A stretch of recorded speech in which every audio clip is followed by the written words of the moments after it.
Assalamualaikum dan salam sejahtera. Terlebih dahulu saya mengucapkan ribuan terima kasih kepada Dr. Rafisa Mat Razi di atas tunjuk ajar bagi menjayakan pembentangan ini. Saya Azizah Ismail, nombor pelajar saya JG9359/17, mewakili daripada kumpulan yang terdiri daripada 8 orang akan membentangkan mengenai syarikat Borneo Corporation Sdn Bhd. Sejarah syarikat Borneo Corporation Bhd. Perniagaan yang melibatkan reka bentuk, mempromosi dan memasarkan pakaian kasut, aksesori dan juga barangan kulit untuk lelaki dan perempuan. Bermula pada tahun 1974 dengan pengasasnya yang bernama Chiang Saeng. Nama Borneo terhasil daripada inspirasi karya pengukir legenda abad ke-16 iaitu Gambolna. Pada tahun 1978, Borneo mula memasuki pasaran Malaysia dalam industri peruncitan. Dalam tahun 1988, Borneo membuka butik pertamanya di Kuala Lumpur iaitu Malaysia. Dan juga pada tahun berikutnya iaitu tahun 1990, Borneo mula memasuki pasaran di Indonesia, Hong Kong, Brunei dan juga Taiwan. Dan pada tahun 1992, Borneo terus mengembangkan cabang produknya termasuk jam tangan dan juga cermin mata. Pada tahun 2008, Borneo membuat pelaburan lebih 1 juta untuk kedai utama seluas 2,800 kaki persegi di Pavilion Kuala Lumpur, menandakan butik ke-20 jenama itu di Malaysia. Pada tahun 2013, Borneo melantik model dan pelakon Taiwan Sonia Tsui sebagai duta jenamanya dan diinspirasikan oleh gaya dan tarikan Borneo mencipta beg tanda tangan jenama iaitu Sonia. Dan pada tahun 2021, Borneo tampil dengan lebih kreatif dengan penampilan dengan rasa serba baru. Borneo menjenamakan semula dirinya sebagai jenama hidup mewah dengan pelancaran koleksi gaya hidup dan pinggan mangkuk. Keadaan semasa industri. Borneo telah terlibat dalam industri fashion dan peruncitan. Industri peruncit ini merupakan salah satu industri yang penting dalam memberi sumbangan yang besar kepada pertumbuhan ekonomi negara. Dalam era pandemik, industri fashion terkesan dengan penutupan kilang dan kedai serta pembatalan peragaan busana dan aktiviti fashion lain. Cabaran dalam memenuhi permintaan pengguna, pemberi peluang dan pengembangan yang baru kepada industri fashion untuk berkembang maju, memanfaatkan teknologi masa kini dalam perniagaan. Assalamualaikum warahmatullahi wabarakatuh. Saya Mara Shizli Mekki Ismail dari syarikat Borneo Corporation. Saya hari ini ingin menerangkan keadaan semasa industri. Industri yang diceburi oleh Borneo Corporation Berhad adalah fashion dan peruncitan retail. Dalam Malaysia, industri peruncitan merupakan salah satu industri yang penting dalam memberi sumbangan yang besar kepada pertumbuhan ekonomi negara. Sektor peruncitan ini akan memberi impak dan sumbangan yang besar dalam keadaan keluaran dalam negara kasar KDNK dan juga terhadap guna tenaga buruh yang terlibat secara langsung dan tidak langsung dalam kegiatan sektor peruncitan. Industri peruncitan adalah satu penghubung atau kaedah terakhir di dalam aliran produk-produk daripada pengeluar kepada pengguna, di mana suatu produk atau perkhidmatan itu akan terus sampai kepada pengguna tanpa ada melalui satu penghubung yang lain. Dalam dunia perniagaan, suatu ekonomi tidak dapat berfungsi tanpa adanya sektor peruncitan, dan keberkesanan industri peruncitan secara umumnya memerlukan industri pemborongan. Dalam erti kata yang lain, peruncitan adalah satu set perniagaan. Oleh sebab itu, sektor peruncitan atau perniagaan runcit membawa maksud perniagaan yang menjalankan urus niaga menjual kepada pengguna dalam kuantiti yang sikit. Dalam pada itu, peruncitan juga terbahagi kepada dua, iaitu runcit kecil-kecilan iaitu penjaja, penggerai dan pekedai runcit, dan perniagaan besar iaitu runcit besar-besaran, pasar raya besar, kedai sejaras dan gedung sebaneka. Dalam era pandemik COVID-19, industri fashion dan peruncitan juga turut terkesan. Sejak pandemik COVID-19 melanda Malaysia dan Pemerintah Kawalan Pergerakan PKP mula dilaksanakan, yang telah menyebabkan penutupan sejumlah besar operasi aktiviti perniagaan di seluruh negara di sepanjang tempoh 4 bulan PKP pandemik COVID-19. Ia telah memberi impak negatif yang agak kritikal kepada ekonomi Malaysia di sepanjang tempoh Mac hingga Jun 2020. Pada masa yang sama, pandemik COVID-19 memberi kesan besar kepada industri fashion di seluruh dunia. Standard of Procedure (SOP) untuk penjarakan sosial yang diterapkan oleh banyak kerajaan pemerintah di dunia memberi impak kepada penutupan kilang dan kedai serta pembatalan perniagaan busana dan aktiviti fashion lain. Antara cabaran yang perlu dihadapi bagi industri fashion adalah bagaimana untuk menangani dan memenuhi permintaan pengguna saat ini. Walau bagaimanapun, ia juga memberi peluang dan pengembangan yang baru kepada industri fashion untuk berkembang maju. Sebagai contoh adalah membuat pelitup muka yang bergaya dan mematuhi standard dan juga membuat platform penyewaan pakaian. Selain daripada itu, industri peruncitan juga dapat memanfaatkan dengan sepenuhnya dan kemajuan teknologi yang sedia ada. Sebagai contoh, Bonia Corporation Berhad dapat memanfaatkan teknologi yang sedia ada dengan membuat lebih banyak pemasaran internet dalam web sendiri. Dalam masa yang sama, membuat proses jual beli secara dalam talian tanpa menggunakan pengguna perlu pergi ke kedai dan mengurangkan risiko jangkitan COVID-19. Sekian, terima kasih. Assalamualaikum warahmatullahi wabarakatuh dan salam sejahtera kepada semua. Saya Muhammad Tamizi Memang Tamam hari ini akan menganalisis iaitu analisis SWOT bagi syarikat Bonia Corporation. Analisis SWOT merupakan salah satu kaedah yang berkesan untuk menganalisis faktor dalaman dan luaran bagi Bonia Corporation Berhad. Faktor dalaman merangkumi kekuatan dan kelemahan syarikat, manakala luaran merujuk kepada peluang, ancaman yang dihadapi oleh syarikat. Analisis ini akan digunakan bagi membantu dalam pembangunan syarikat dengan membantu menyusun strategi rancangan dan membuat keputusan-keputusan penting. Analisis SWOT yang pertama adalah kekuatan. Pertama, dari sudut pengurusan, Bonia Corporation Sdn Berhad mempunyai pengurusan yang kukuh daripada Encik Chiang Sang Seng, yang mana orang di belakang syarikat itu.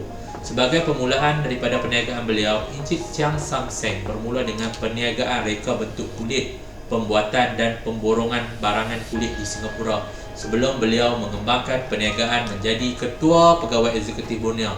Beliau sudah menjangkau lebih 40 tahun dan terlibat dalam industri kulit. Beliau memiliki pengetahuan, kemahiran, kepakaran yang mendalam dalam semua aspek perdagangan pakaian kulit.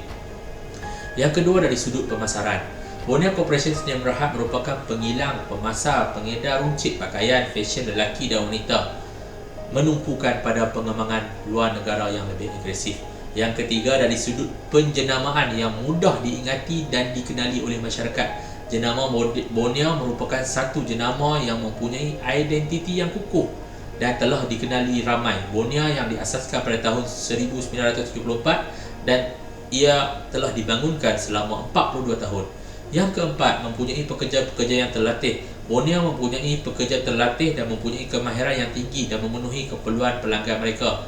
Pekerja yang terlatih sangat bermanfaat untuk Bonia kerana pekerja akan meningkatkan produktiviti bagi Bonia. Yang kedua, analisis SWOT adalah weakness, iaitu kelemahan. Kelemahan yang pertama adalah kos bahan mentah yang tinggi. Apabila ringgit berkurangan berbanding dolar Amerika, harga bahan mentah Bonia telah meningkat kerana kebanyakan bahan mentah yang digunakan untuk produk didominasi dalam dolar Amerika. Yang kedua, pasaran yang kompetitif. Terdapat banyak syarikat lain yang mengeluarkan produk yang sama seperti Bonia. Yang ketiga, masyarakat pada masa kini secara perlahan-lahan menyesuaikan perubahan trend fashion. Dalam era ini, trend fashion berubah dengan sangat pantas dan pengeluar perlu sentiasa waspada daripada perubahan trend semasa. Yang ketiga iaitu opportunity, iaitu peluang. Bonia mempunyai peluang yang cukup luas, yang lebih luas untuk berkembang dalam pasaran antarabangsa. Bonia telah mengembangkan produk mereka di kebanyakan negara-negara Asia. Bonia juga mengembangkan perniagaan mereka ke negara barat. Yang kedua, sebelum melancarkan satu produk yang baru, Bonia sentiasa melakukan penyelidikan dan pembangunan untuk menghasilkan produk-produk baru dengan ciri-ciri baru yang membezakan mereka dengan pesaing. Yang ketiga, Bonia juga memanfaatkan sistem teknologi pada masa kini sebaiknya dan sesuai dengan peredaran zaman. Sistem maklumat yang penting untuk perniagaan pada masa kini, sistem maklumat yang boleh membantukan Bonia menguruskan organisasi dengan lebih cekap dan teratur. Yang keempat untuk analisis SWOT adalah threat, iaitu ancaman.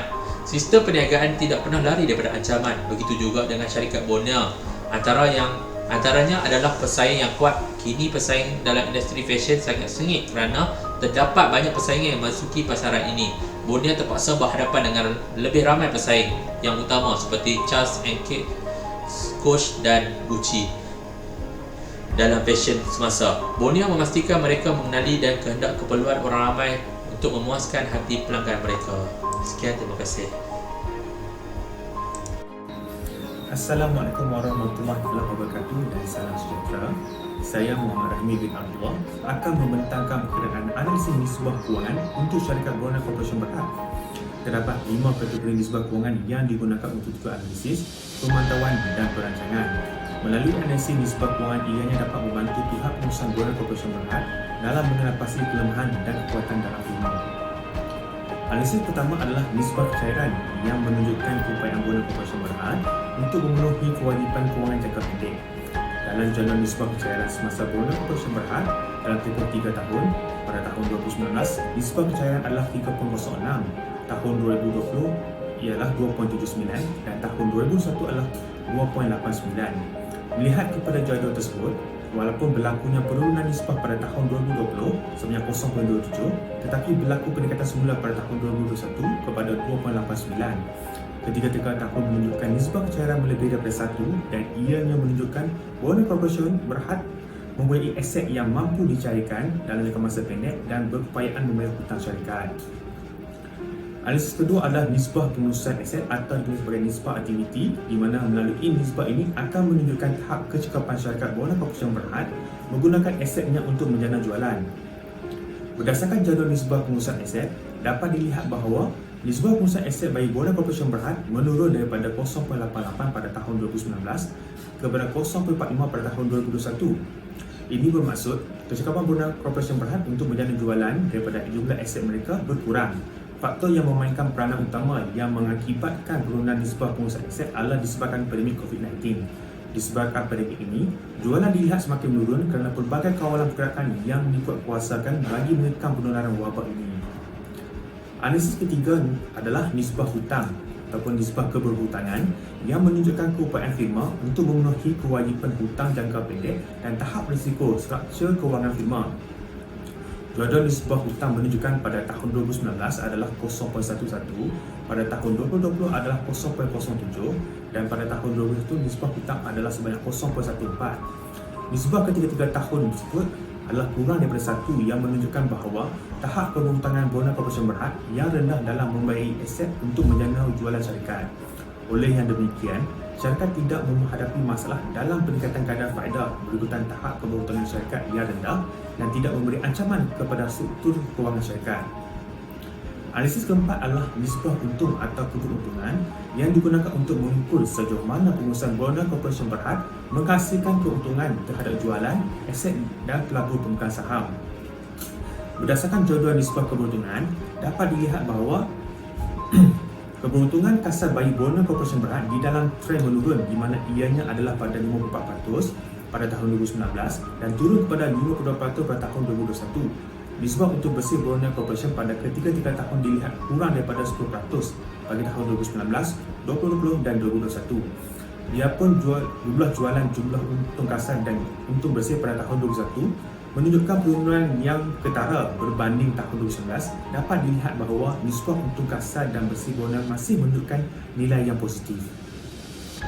Analisis terakhir atau analisis yang kelima adalah nisbah berdasarkan pasaran yang digunakan untuk menilai harga pasaran saham semasa bagi syarikat yang disenarai awamkan.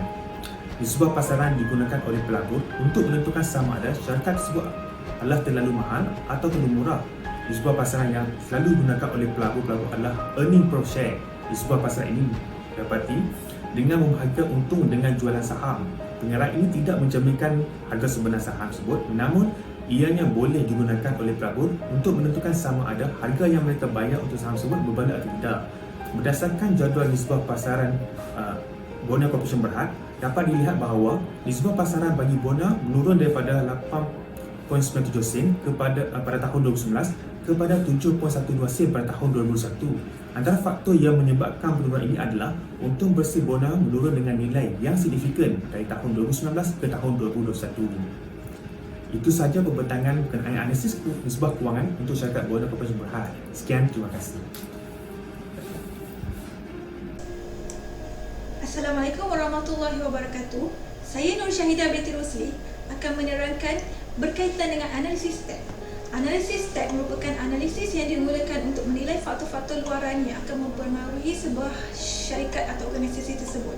Selain itu juga, analisis STEP digunakan untuk meramal trend yang akan datang, di mana organisasi ataupun syarikat yang menggunakan analisis STEP akan melihat kesemua faktor secara menyeluruh dan mendapat pandangan yang jelas bagaimana kesemua keputusan-keputusan yang diambil mempengaruhi perjalanan perniagaan tersebut. Faktor yang pertama adalah faktor sosial.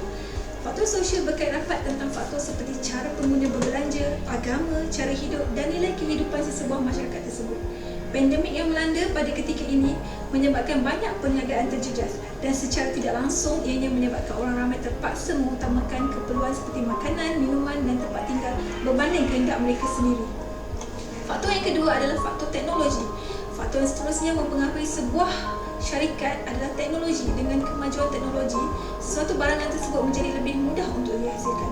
Borneo juga tidak terkecuali daripada kemajuan teknologi ini. Barangan tiruan juga lebih mudah dihasilkan dan ini menjadi ancaman besar kepada syarikat Borneo kerana jenama-jenama di bawah Borneo merupakan jenama mewah dan sekiranya barangan tiruan tersebut dihasilkan, ianya menyebabkan pengguna yang menginginkan barangan mewah berarah ke arah barangan tiruan disebabkan barangan tiruan biasanya dijual dengan harga yang jauh lebih rendah. Faktor ketiga adalah faktor persekitaran. Faktor persekitaran berkait rapat dengan bagaimana operasi sesebuah syarikat tersebut memberi impak kepada persekitaran. Barangan yang dihasilkan oleh Borneo merupakan barangan yang menggunakan kulit haiwan. Oleh itu, dengan menggunakan kulit haiwan yang eksotik seperti kulit buaya, berkemungkinan akan mencetuskan kemarahan pihak yang berfungsi sebagai pelindung alam sekitar. Faktor keempat adalah faktor ekonomi, yang ini berkait rapat dengan kedudukan kewangan pengguna, kadar faedah semasa, subsidi yang diberikan oleh kerajaan dan kadar inflasi serta lain-lain faktor. Faktor kelima adalah politik. Faktor politik berkisar kepada apakah landscape politik semasa. Keadaan politik semasa sangatlah berpengaruh dalam sebuah perjalanan perniagaan tersebut. Industri yang pada dulunya dianggap tidak relevan boleh menjadi relevan semalaman hanya kerana polisi-polisi baru yang diperkenalkan. Borneo dalam hal ini tidak terkecuali kerana polisi-polisi yang mungkin akan memberikan impak negatif kepada mereka. Sebagai contoh, keputusan kerajaan untuk menjalankan perintah kawalan pergerakan secara tidak langsung mengganggu operasi Borneo. Penambahbaikan dan justifikasi kepada analisis. Berdasarkan analisis yang telah dijalankan, terdapat dua penambahbaikan yang boleh diambil kira. Antaranya adalah yang pertama, membangunkan strategi untuk membanteras barangan tiruan. Cara yang terbaik untuk Borneo menangani barangan tiruan adalah dengan membangunkan sebuah aplikasi untuk mengesahkan keaslian barangan yang dihasilkan. Selain membangunkan aplikasi untuk membanteras barangan tiruan, Borneo juga perlu mengambil langkah proaktif untuk membanteras masalah ini dengan selalu meningkatkan dan membaik pulih produk dan mutu barangan mereka. Yang kedua, menambahkan nilai dalam barangan dan produk. Barangan yang dihasilkan oleh Borneo sememangnya tidak dapat dinafikan lebih mahal berbanding barangan lain yang berada di pasaran.